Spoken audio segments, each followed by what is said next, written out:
Happy Star Wars Day. This is Thursday, May 4th. The tie game for this week was definitely a little tough, although we're not done with it yet. I gave you a bonus fifth tie, which is football players tackling each other, the kids getting all smashed. And then I'm also wearing a Star Wars tie, which has Darth Vader, and Darth Vader uses the Force, which also connects to our theme. The Outsiders test corrections, if you're wanting to fix your test, you have to have the original test, which I'm handing back today. And then from there, the test correction sheets you can get from me or on my website. They're due by the last day of school. I think that covers it from there. In our book, who is our main character? Brian. Telling is the main character is Brian. Mark. Who is his best friend? Mark. How does Brian describe himself looking? Like a Saint Bernard puppy. Saint Bernard puppy. And how does Mark look? Lion. A friendly one. Lion. How old is Brian? 16. What poor choices has he already been making? Smoking. And Hustling. Hustling. He doesn't steal cars. Who steals the cars? Mark steals the cars. He doesn't steal them. We'll find out he only borrows them. He just drives them around and returns them. And how does he borrow them? Hot wire. He does the hot wiring. At the beginning of the story, where do we find Brian and Mark? In a In a bar. No, because the hippie was reading the comics. In a bar. In a bar. And we find out that he might be getting beat up soon. And why is he going to get beat up? Because he owe him $3. Who does he owe? The bartender. He owes Charlie the bartender $3. Which person is the hippie? Eminem. Then we get to met him. Did the whole $3 beating thing. Blah, blah. Mark did. Which character was sitting in Brian. Eminem. He's kind of He's so weird. And then this was sort of how Eminem looks with the big eyes and the war poster and the fact that he's just sort of a war orphan, the adorable looking kid. What clothes does Eminem wear? Army jacket. necklace. He has big eyes. Sandals. I mean, not sandals. No fluffy shit that you wear in a cabin in the woods. My cousins. And we didn't get to the hot wire end, and that's about where we stopped. And new cars. Yes, we got that hot wire. I know, I said that's where we stopped. No, we got to. Yeah, we stopped. And that would be... Yeah, we're on Up and down. We're on page 8. You're one. You work close. They did the whole thing, and then forget it. Then look at it. Oh yeah, he's gonna borrow money. He's gonna try and borrow money from Eminem. Eminem said, Yeah, because he's the babysitter. Yep. You're not my best friend, you're the babysitter. Page 18, we're about halfway down where Mark is trying to borrow money from Eminem, and Eminem says, "Hey, you have it." Is that all you get paid for watching all those kids? 50 cents? I couldn't get over it. 50 cents a week? Oh, I think it's enough. I don't mind taking care of the kids. Who's going to do it if I don't? Both my parents work, so they can't do it. Anyway, I like my family. When I get married, I'm going to have at least 9 or 10 kids. Well, there goes the population explosion, Mark said. Well, now that your sister's home, she can do a lot of the babysitting, I said, trying to be helpful. Eminem could tell we thought he was crazy. No, Kathy's got a job after school. She can't help. I don't know what I have to do to convince you that I don't mind it. Okay, I'm convinced. I was also tired of the subject, and I had got to worry about how we were going to get $3 before tomorrow. Charlie didn't get his rough rep or his bar by being nice to people, especially ones who couldn't pay their bills. By the time we got to the bowling alley, it was 10 o'clock. There weren't many people there. Mark and I watched a few games while Eminem stared into a package of M&Ms. I finally got bugged about it and asked him what in the Sam Hill was he doing. Take a look. He handed me the package, which was open at the top. Put it right up to your eye. I did.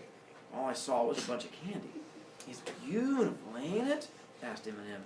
I mean, look at all the different colors. Yeah, I agreed. Thinking, if I didn't know this kid better, I'd swear he was high.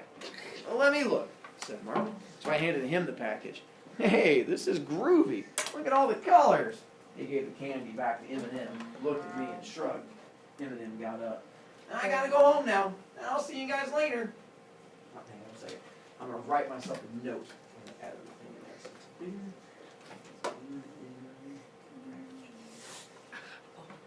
I'm gonna try and add another slide in the Eminem package. Did you guys looking through it feel the same way? I like looking at colorful things. That's good to hear. Eminem got up. I gotta go home now. I'll see you guys later. We just got here, Mark objected. Yeah, well, I just came along for a walk, and now I gotta go home. I watched him leave. The kid's weird, I said. That's all there is to it. Mark lit up a cigarette, our last one, so we had to pass it back and forth. Yeah, I know, but I still get a kick out of him. Come on, let's go catch up with him. There ain't nothing to do around here. Outside, I spotted, Eminem at the corner. There were 3 guys trailing him. When you see something like that around here, you know right away somebody's about to get jumped. In this case, it was Eminem. And what does it mean to get jumped? Beat up. Dog pile. It means surprised and beat up by a bunch of people against one. Are there still like Reese's?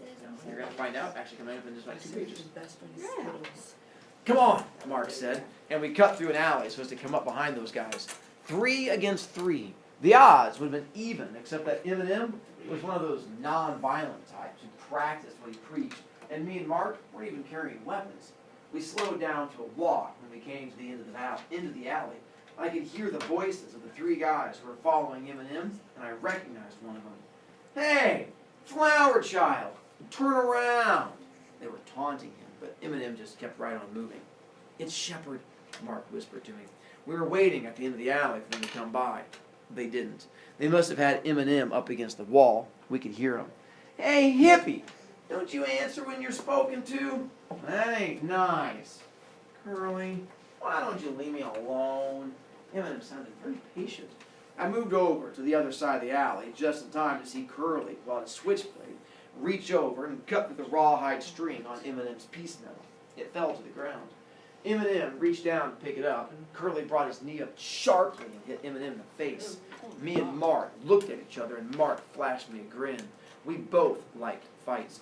We ran out and jumped on him, and the one we didn't get took off, which was a wise thing for him to do since we had surprised him. It wasn't too hard to get him pinned. I had Curly Shepard in a stranglehold with one arm twisted behind his back, while Mark had the other guy pinned on the ground. How'd you like a broken arm, Shepard? I said through gritted teeth, careful not to loosen my grip. His switchblade had fallen on the sidewalk, but I didn't know what all he might be carrying. He liked to play rough. Okay, hey, you proved your point. Let's go, Douglas. Douglas is Brian's last name. His name is Brian Douglas. Curly said a few more things that I'm not going to repeat. He must have figured out who it was twisting his arm when he saw Mark, because me and Mark were always together. Curly had a special grudge against me anyway. I used to go out with his sister. She says she broke up with me, which was the truth. I was spreading it around that I broke up with her and was giving all kinds of cool reasons. Curly was a little dumb.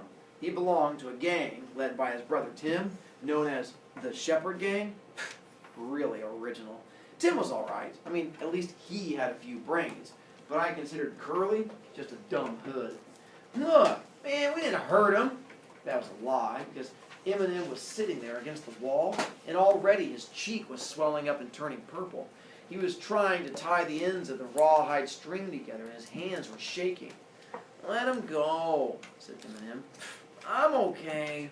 I gave Curly's arm an extra twist for good measure, and then gave him a shove that almost sent him sprawling. Mark let the other guy up, but when he was almost to his feet, Mark gave him a good swift kick. They left, cussing us out, partly in English and partly in sign language. I think they were saying, you're number 1. Mark was helping Eminem up. Come on, kid, he said easily. Let's get you home. The whole side of Eminem's face was bruised, but he gave us one of his rare, wistful grins. Thanks, you guys. Mark suddenly laughed. Hey, look what I got. He waved 3 $1 bills at me. Where'd you get that? I asked, although I knew good and well where he got it. Mark was very quick. Nobody had to teach him how to hotwire a car or to pick a pocket. It was a donation, Mark said seriously. for the cause. What? Sorry. This was an old joke, but Eminem fell for it. What cause? 'Cause we owe it to Charlie, Mark said. And Eminem almost laughed, but instead winced with pain. I was really feeling good. I could quit worrying about Charlie's beating us up. Mark suddenly poked me. Hey, you still in the mood for a little action? Sure, I said. Mark motioned toward the next intersection. There was a black guy standing there, waiting for the lights to change. We could jump him, Mark said. But suddenly Eminem spoke up. You make me sick! You just rescued me from some guys who are going to beat me up because I'm different from them, and now you're going to beat up someone because he's different from you? You think I'm weird? What? You're the weird ones! Both Mark and I stopped walking and were staring at Eminem. He was really shook up. He was crying. I couldn't have been more stunned if he'd begun to dissolve. You don't see guys crying around here, not unless they have a lot better reason than Eminem had. He suddenly took off, running, not looking back. I started to take a few steps after him, but Mark caught me by the arm. Hey, just leave him alone, Mark said. He's just all uptight from getting jumped. Yeah, I said. That made sense. That happened to me before. I can remember how scared it can get you. Besides, Eminem was only a kid. He had just turned 13. Mark picked something up off the ground. It was Eminem's peace medal. It must have dropped off when Eminem started running. He hadn't tied the ends of the string together very well. Remind me to tell him I have this, Mark said, stuffing the medal and the string in his pocket. Hey, let's stop by and give this $3 to Charlie before I buy some cigarettes with it. Okay, I said.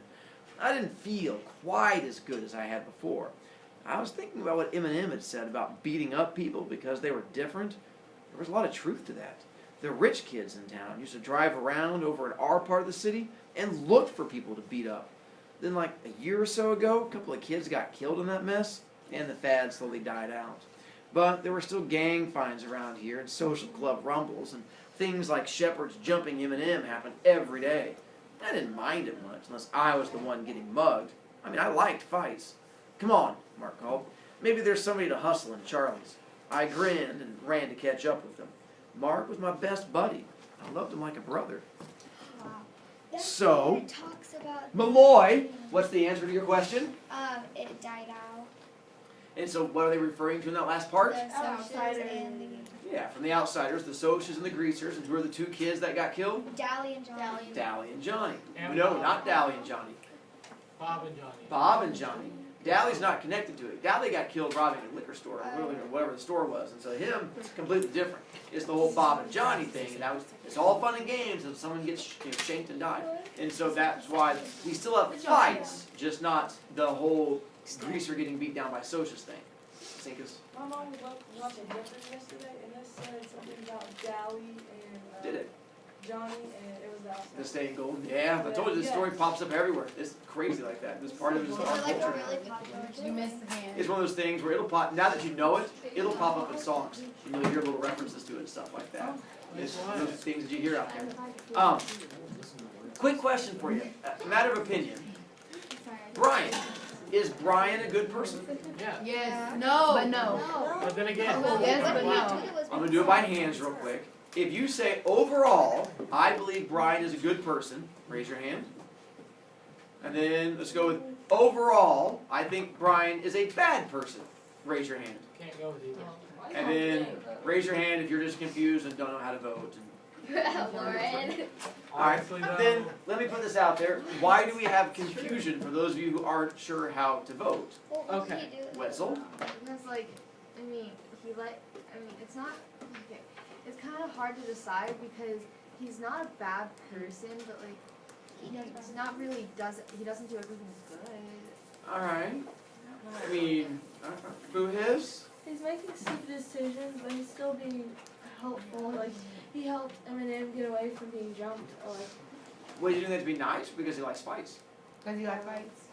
well, he I thinks didn't of say I like it. him as his younger brother. He does think of him as his younger brother. How does Brian treat women?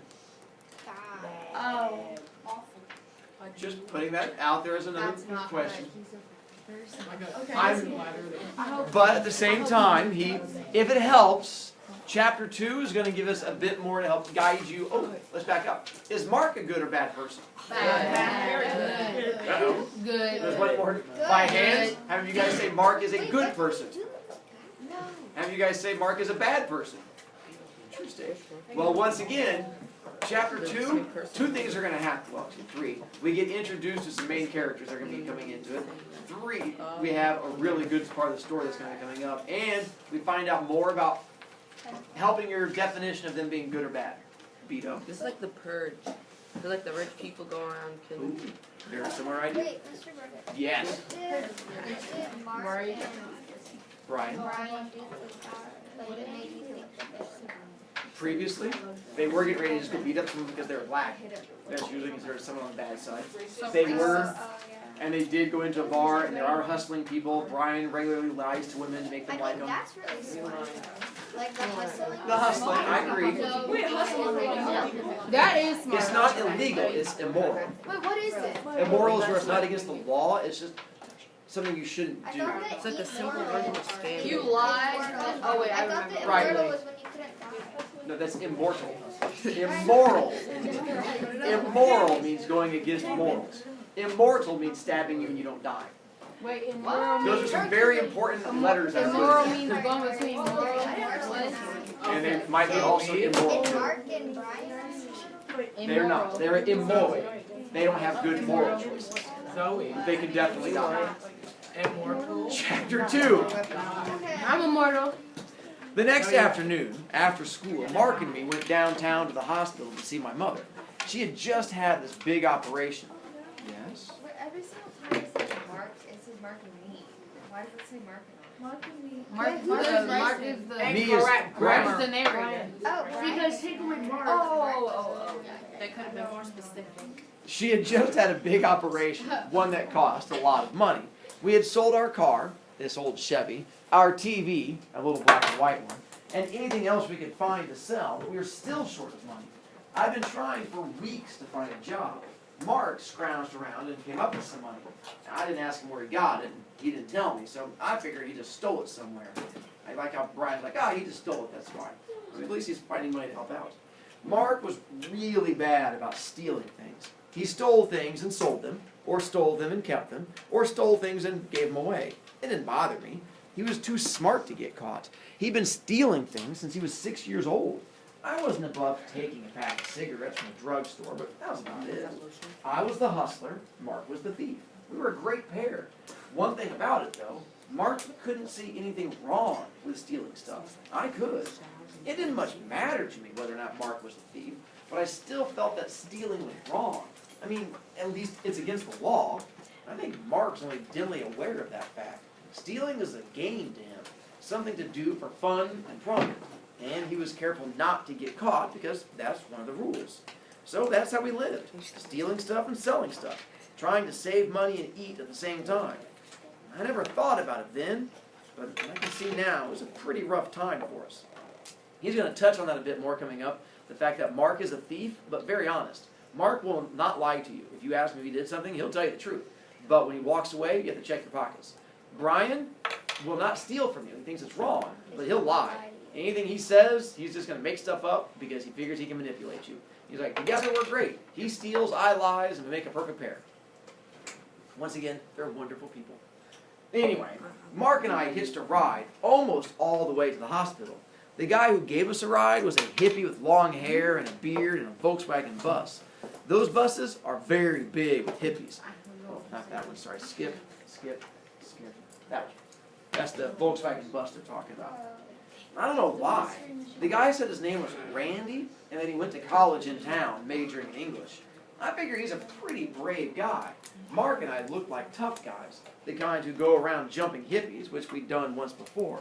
We'd gone over to the city park where the hippies hang out just to beat up somebody.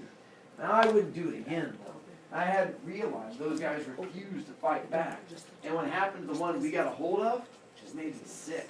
Mark felt the same way, so after that, we left him alone. Randy was telling us about this really cool house where a bunch of his friends lived. An old house they all rented, and everybody who wanted to could live there in groove and peace and goodwill. I didn't much believe him. There had to be a few sponges in a setup like that.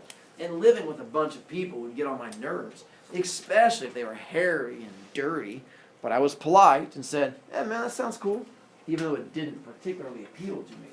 Mark was interested, though, and asked Randy all kinds of questions about where this place was, and who all lived there, and if he knew about any other places like that.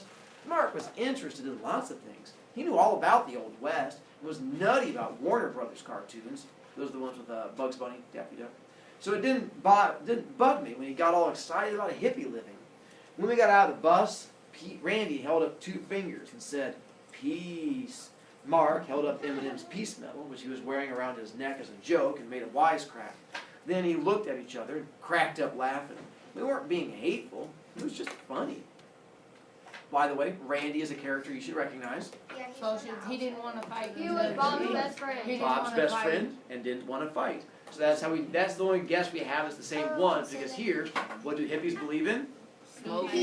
Peace and not wanting to fight. Plus, he says it's kind of weird that Randy, the hippie, is not scared of a bunch of these tough-looking guys. Why would Randy not be scared of these tough-looking guys? He used to be friends with a really tough guy. Nice of him. He used to be kinds of friends with Pony Boy. So that's why he's not scared of them. So that's how we have this little flashback, this allusion back to Randy. Yeah.